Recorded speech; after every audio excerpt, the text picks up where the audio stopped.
He would arrive every night at 2 a.m. and leave at 6 a.m. Never spoke, just quietly cleaned and disappeared.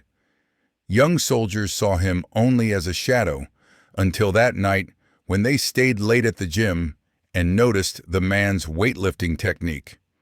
That stance, that breath control, it's only taught in Ranger training. Welcome to Veterans Untold Stories. Before we begin this powerful story, tell us which city you're watching from in the comments. And if you believe untold veteran stories deserve to be brought to light, hit that subscribe button. These stories deserve to be remembered.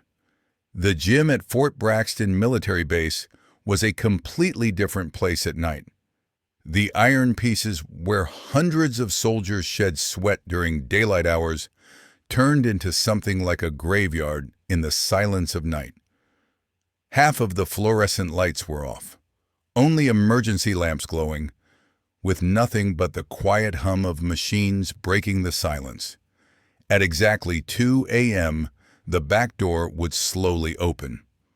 Without any sound, without any footsteps heard, a figure would glide inside like a ghost.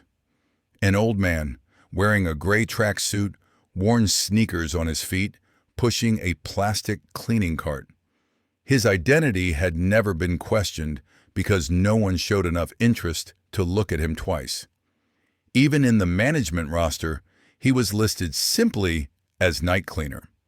His name was Robert Clarke, 72 years old, doing the same job for the past 8 years. He would come quietly, do his work, and leave quietly.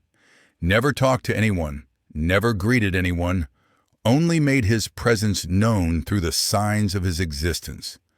Young soldiers saw him like a ghost. Sometimes those who came for late-night training would notice that old figure cleaning in the corner, but they never paid attention. He was just part of the furniture, an element of the decor, an unnoticed detail. Robert's routine was methodical. He would start with the locker rooms first, then clean the showers, then move to the main hall. He would wipe each machine separately, organize each weight set, mop the floors. His working style was perfect, never rushed, never slack, as if every movement was pre-calculated, precise, and effective. What the young soldiers didn't notice was how Robert scanned the environment while cleaning. His eyes were constantly moving, evaluating every corner, every exit, every potential threat. This was a reflex that shouldn't exist in a 72-year-old cleaner. Lieutenant Marcus Peterson was a 25-year-old SEAL candidate. He had been training at Fort Braxton for the past 6 months, and tonight he had stayed late for training.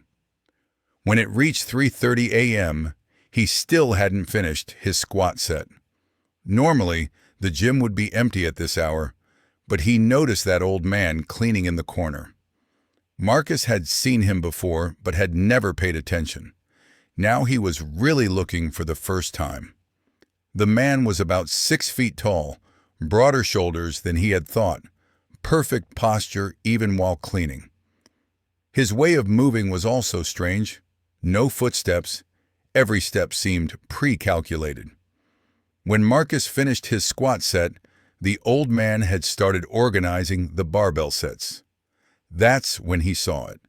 Robert was lifting and placing 45-pound barbells with one hand, without any strain. This wasn't normal. Not normal at all for a 72-year-old man. He decided to look more closely. Robert was now cleaning the bench press area, but something caught his attention. When he leaned against the bench, his posture changed. Back perfectly straight, shoulders balanced, breathing controlled. This posture seemed familiar to Marcus. "Excuse me," Marcus said, slowly approaching. "Are you—" Robert turned, and Marcus met his eyes for the first time. Those eyes didn't belong to a 72-year-old cleaner. They were sharp, alert, observing everything, as if he had instantly assessed Marcus, measured his threat level, planned how to act if necessary. "Is there a problem, son?" Robert said. His voice was low, calm but filled with natural authority. Marcus didn't know what to say for a moment. It's very late. I didn't want to disturb you." Robert smiled. "You're not disturbing me. This is your time. I'm just cleaning." But Marcus's eye caught on Robert's arm. On the skin visible from the tracksuit sleeve was a faded tattoo. The shape wasn't clear, but Marcus's military training told him what this meant. "Have you been in the Army before?" "Old stories," Robert said, cutting short. "Now I'm just an old man who cleans." Marcus was confused. There was something about this man, but he couldn't quite grasp what it was. Robert continued his cleaning, but now Marcus was watching him with different eyes. When Robert moved to the dumbbells area, he started lifting and placing 30-pound dumbbells, but one of them slipped and fell, rolling to the corner. Robert crouched down without hesitation to reach it. That's when Marcus saw it. Robert's way of crouching, his balancing, the position of his feet, this was the special combat crouching technique taught in Ranger training. Marcus recognized this technique because he had gone through the same training himself. "Wait," Marcus said, breathless. "That movement—" Robert slowly straightened up, dumbbell in hand. "Which movement?" "You're crouching just now. That's only—" "Only what?" Marcus swallowed. "Only a technique taught in Ranger training." There was a long silence in the gym. Robert put the dumbbell back in place, then turned to Marcus. It was obvious the mask had fallen. "What unit are you with, son?" "SEAL training, sir. I've been here for 6 months." Robert nodded. "SEAL. Good unit. Tough training. Sir, are you really—" "Long ago," Robert said slowly. "A very long time ago." Marcus felt his adrenaline rising. Standing in front of him wasn't an old cleaner, but a former Ranger. But how was this possible? "What unit were you with, sir?" Robert remained silent for a while. Then he rolled up his tracksuit sleeve, and Marcus saw clearly. The tattoo on his arm, though faded and worn, was clear in shape, the emblem of the 75th Ranger Regiment. "You've proven you're a good observer," Robert said, "but this story doesn't continue from here." "Sir, you just focus on your work. SEAL training isn't easy. You don't have the luxury of spending time on things that will distract you." Robert started pushing the cleaning cart away, but Marcus didn't give up. "Sir, wait. This is incredible. What are you doing here?" Robert stopped, turned. There was a different expression in his eyes now. "Do you really want to know?" Marcus nodded. "Then come tomorrow night at 3 a.m. But know that what you learn will help me understand whether you're here to see or to be seen." The next night, Marcus was at the gym at 2:55 a.m. He was looking at the door every minute, waiting for the old cleaner. At exactly 3 a.m., Robert appeared, but this time he was different. His movements were more determined, his posture straighter, his eyes sharper. He left the cleaning cart in a corner and approached Marcus. "Are you ready, son?" "Yes, sir." Robert went to the very back corner of the gym, where there was an area no one could see. He opened a panel on the wall and took out an old sports bag. "This bag has been hidden here for 8 years," Robert said. "It contains memories from my old days." When he opened the bag, Marcus's breath was taken away. Inside were old photographs, medals, and 30-year-old military documents. But the most striking thing was the faded red beret lying at the bottom. 1987 to 2003, Robert said slowly. 75th Ranger Regiment, 16 years active duty. Marcus examined the photographs. Young Robert, in desert uniform, with his comrades behind him. Operation photos, award ceremonies, graduation images. Panama, Somalia, Afghanistan, Iraq, Robert continued. 127 operations, 43 wounded comrades evacuated, 12 KIA, killed in action. "Why do you work here?" Marcus asked. Robert remained silent for a long time. "When I retired, I lost the sense of belonging somewhere. I lost my family, my friends. PTSD, alcohol, dark days. Then someone suggested this job to me. Night hours, few people, calm environment." "But you're a legend. Shouldn't everyone know?" "No, son. My time has passed. Now it's your time. I'm just here because I feel like I'm where I need to be." Marcus understood. Robert wasn't here just to clean. He wanted to be around these young soldiers, to feel their energy, to still be in a military environment. "So why did you tell me?" Robert smiled. "Because you're observant. You pay attention. This is very important in military life. But there's also this." He took out a small notebook from the bottom of the bag. "I've been working here for 8 years. During this time, I've observed 1,247 young soldiers. I take notes on who will be successful, who will quit, who will be a good commander." Marcus's eyes widened. "You keep reports?" "Not official, but I chat with commanders from time to time. I give advice. Who's a potential leader? Who poses a risk? Who needs extra support?" "This is incredible. So you're really still on duty?" "In a different way, yes. I don't carry weapons anymore, but I share my observations. I pass on my experiences. I talk with young soldiers on difficult days." Marcus had many questions in his head. "What about the others? Doesn't anyone know?" "The higher-ups know. Commander Wilson, Colonel Martinez. They know who I am and allow me to work here, but I'm forbidden from talking one-on-one with young soldiers. You were an exception." "Why?" "Because you didn't just observe, you asked questions. You were curious. This is a leadership quality." From that night on, Marcus began to see Robert with different eyes. He no longer saw him just as a cleaner, but as an experienced mentor. In the following weeks, Marcus continued his night training sessions. He talked with Robert, listened to old operation stories, received advice about SEAL training. One night, Robert showed him a special training routine. "Conditioning exercises I learned in Ranger training, I still use them after 40 years. Marcus learned this routine and applied it in SEAL training.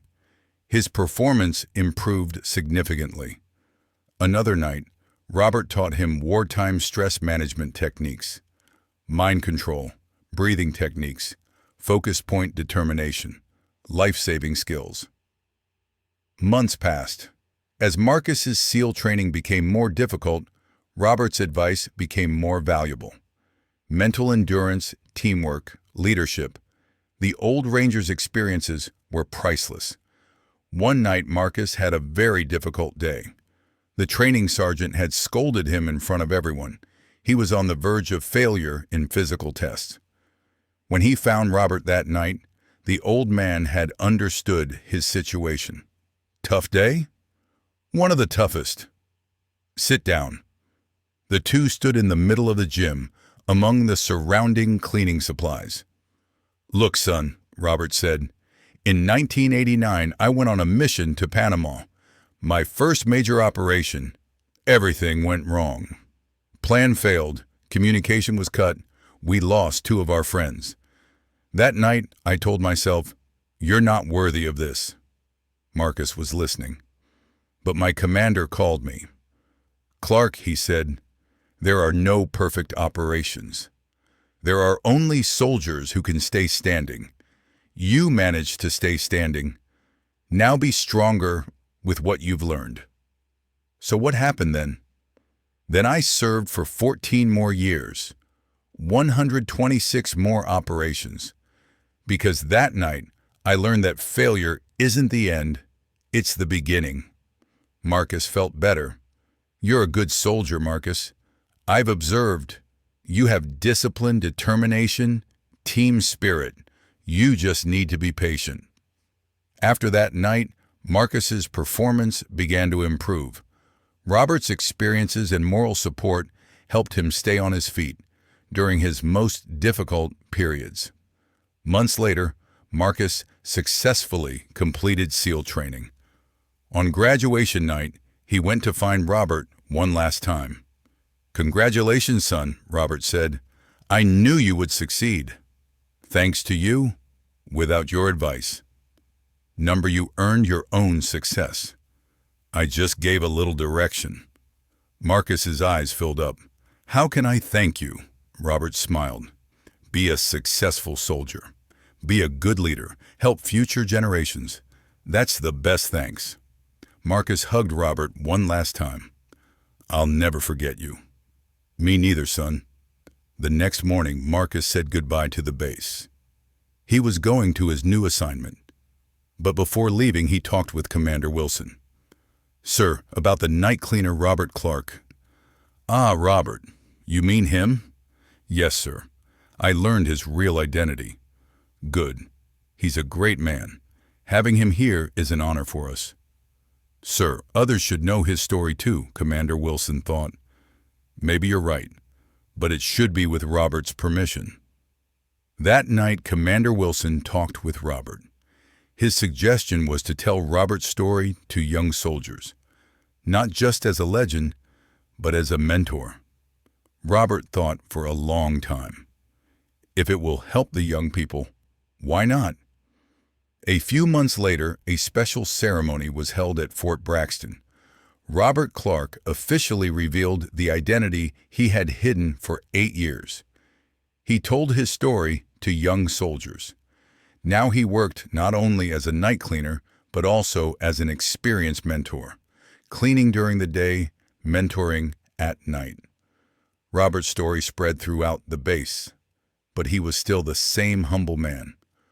Only now he was helping young soldiers openly, not secretly. A year later, Marcus wrote a letter to Robert from where he was stationed. "Sir, thanks to what you taught me, I'm successfully managing my team. I use your advice every day." When Robert read the letter, he smiled. This was his real success, contributing to the training of new generation leaders. Years passed. Robert retired, but continued visiting the base. The former night cleaner was now a legendary name. Young soldiers addressed him as Legend Clarke. His story was known not only at Fort Braxton, but in all military circles. The story of a former ranger who worked as a humble cleaner, quietly changing the lives of hundreds of young soldiers. Marcus was now a SEAL commander. He told Robert's story to young soldiers in his own unit, teaching his methods. And every time he said this, "Never judge anyone by their appearance." That old cleaner, that quiet waiter, that humble janitor, who knows what experiences they carry? Show respect, listen, learn. Robert's story showed the power of humility, the value of silent service, and that real leaders never stop serving. And today, in that gym at Fort Braxton, Robert Clarke's photograph hangs. Below it is written, "True leaders never retire, they just continue to serve in different ways." Now I ask you, have you ever met someone like this? Someone who appeared ordinary, but had an extraordinary past, humble but knowledgeable, quiet but valuable. Share their names in the comments. Tell their stories. Because at Veterans Untold Stories, we believe that real heroes don't always stand out. Sometimes the biggest lessons come from the most ordinary-looking veterans. If this story touched you, don't forget to subscribe. Help keep stories like this alive until we meet in the next video. And remember, if you ever see someone cleaning at a gym late at night, look twice. Maybe there's a legend standing in front of you.